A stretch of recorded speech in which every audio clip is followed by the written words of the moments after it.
Começamos hoje a caminhar com Jó, aprendendo mais com a vida daquele homem. Um homem que era bom e reto, segundo o entendimento de Deus. E ele era tão bom que nas reuniões que Deus fazia com os anjos, Deus sempre mencionava o nome de Jó, se alegrando daquele homem. Satanás, que andava ali à espreita, certo dia nessa reunião diz para Deus: talvez Jó seja assim porque o Senhor o acaricia demais. Toque nas coisas dele, tire, e eu tenho certeza que ele vai murmurar.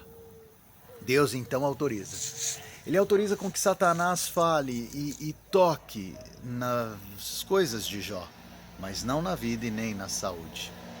E num determinado dia, porquanto Jó estava em sua casa, um servo entra e diz que todos os bens de Jó haviam se perdido. Tudo, não sobrou nada, a não ser ele que vinha para trazer as notícias.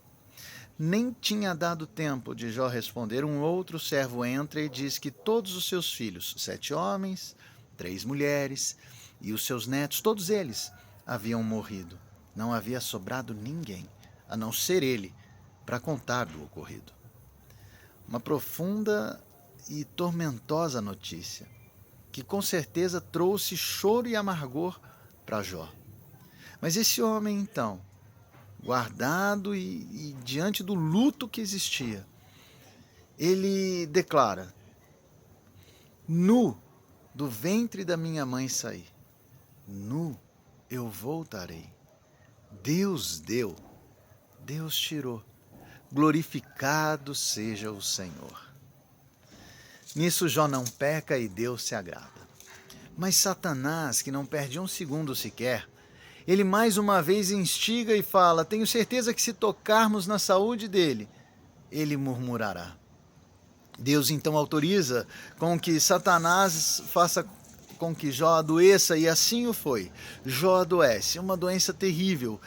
Ele tinha situações terríveis em sua saúde. O cheiro dele era péssimo. Vendo a sua situação, e mesmo nessa situação, Jó não peca.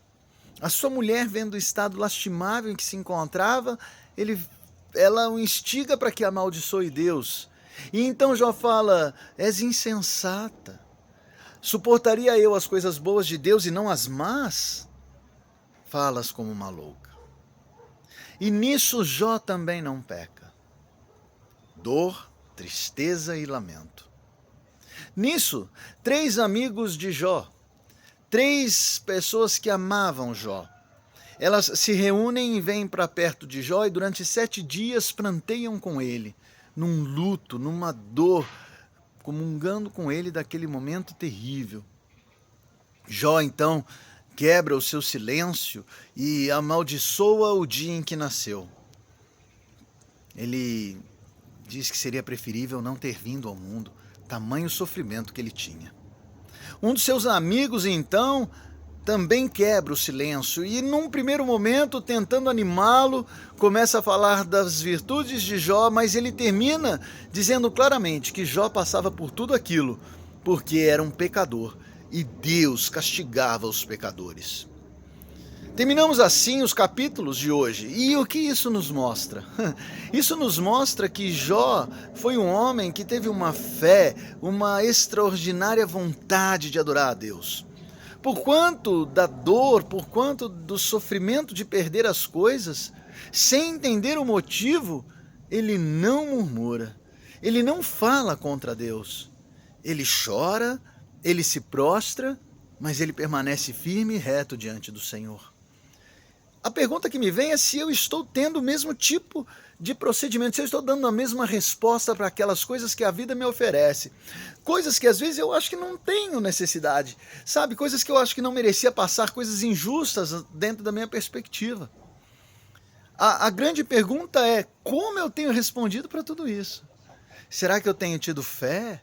Será que eu tenho tido uma longa paciência como Jó e mesmo assim adorado a esse Deus maravilhoso? Enfim, e você?